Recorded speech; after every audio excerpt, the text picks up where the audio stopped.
party, Lucas. Brothers and sisters, we welcome you all. Thank you so much for coming out in the severe cold.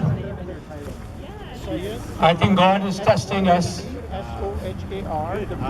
with our commitment to stand against the hate crime, stand against Islamophobia, stand against the racism.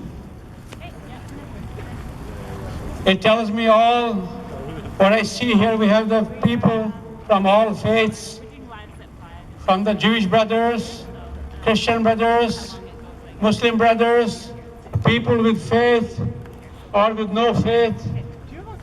We stand here together to show those who are spreading the hate crime, those who are trying to divide us. We want to give them a message that we are here together, stand united against any hate crime. It is only one and one source we can succeed when we are united. Once again, I thank you all. I would like to thank all the media personnel and each one of you for coming out this evening to stand in solidarity with the victims of Quebec mosque shooting. As many of you know, we are also gathered here to protest against President Trump's Muslim ban and the building of the wall. It's moments like this that we can make a difference in our world. Whether by acknowledging it within our hearts or by vocalizing our condemnation. Today, we are here to do that later. We stand together to say no to any hate crime, against any race, against any faith, against any religion.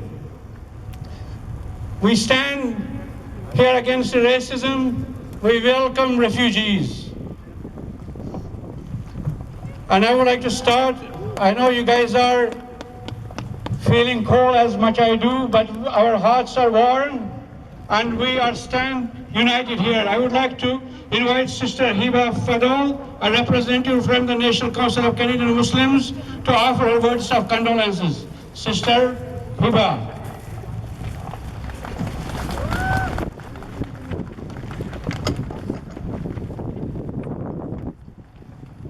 Assalamu alaikum.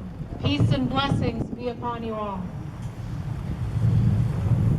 We are all in mourning over what's happened in Quebec. It is a nightmare for all Canadians. We grieve for the innocent loss of life. We grieve for those who have been wounded and who are still fighting for their lives in the hospital. And we grieve for the victims of for the families of the victims, for their wives, for their children, for their siblings, for their parents, for all their loved ones who are going through an unimaginable loss right now.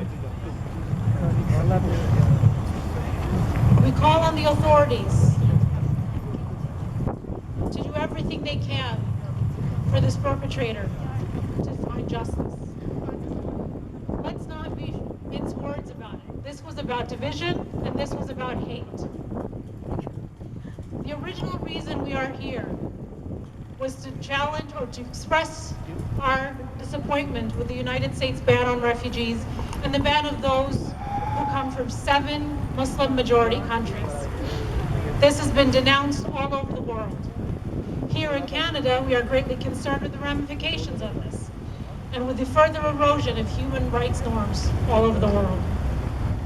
The idea that the person's religious identity or ethnic identity is enough to determine that they aren't worthy of entering the United States, that they are somehow suspect, is deeply flawed.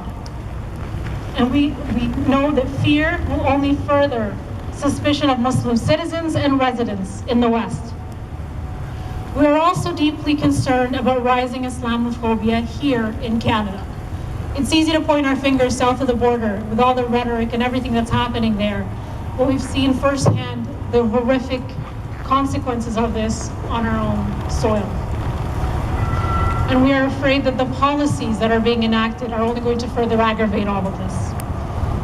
This is a key moment for all Canadians of all backgrounds to stand together in opposition to such discriminatory policies and to say loudly, clearly, and unequivocally that Canada will remain an open, welcoming society that celebrates its diversity. Here in Canada, we currently have politicians and members of the media and everyday people who are using divisive and racist rhetoric to fuel anti-immigrant and anti-Muslim sentiments. This is our moment to also be clear and unequivocal that such rhetoric is not welcome here. We also know that since 9/11, Canadian Muslims have already faced additional scrutiny at the US border and have faced a lot of discrimination. We are afraid of this increasing in light of this recent order. We thank you for your solidarity with fellow human beings all over the world and here in Canada who are being unjustly treated and unfairly cast as suspicious. To remain silent at this moment in history would be untenable. We look forward to hearing how our government plans to address this issue in the days to come. But we also have to do better. Every one of us needs to do better. We have to be better neighbors, better friends, better in our respective communities, in our places of work, in our places of worship, in our schools. We have to reach out, we have to better know one another, and we have to be unequivocal when we hear things that are unacceptable. If you see something written in the media, or you hear something that's unacceptable, write a letter to the editor, speak out about it. If you hear a politician say something that's unacceptable, call them up and let them know how you feel. We all have to do better. Thank you.